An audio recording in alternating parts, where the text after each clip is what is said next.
रात के 9 बजे पति ऑफिस से घर आया।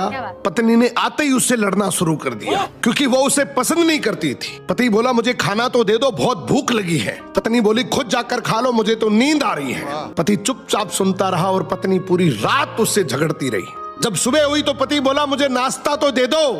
पत्नी गुस्से में बोली मैं तुझसे तंग आ गई हूँ, भगवान करे तुम मर जाए। पति कुछ नहीं बोला और चुपचाप ऑफिस चला गया। दोपहर में पत्नी अपने बच्चों को स्कूल से लेकर घर वापस आ ही रही थी कि उसने देखा उसके घर के सामने भीड़ लगी हुई है।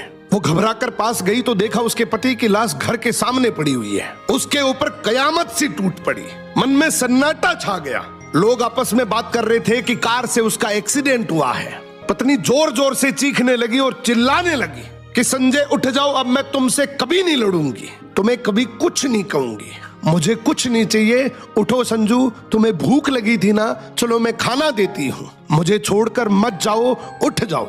लेकिन संजय कैसे उठता, उसे तो उसकी बद्दुआओं ने मार दिया था। संजय के जाने के बाद पत्नी को दुनिया का असली रंग नजर आने लगा। रिश्ते बदलते दिखने लगे। उसके अपने उससे मुंह मोड़ने लगे। लोग उसे गंदी नजरों से देखने लगे। कुछ ही दिनों में उसका घर भी उससे छीन लिया गया।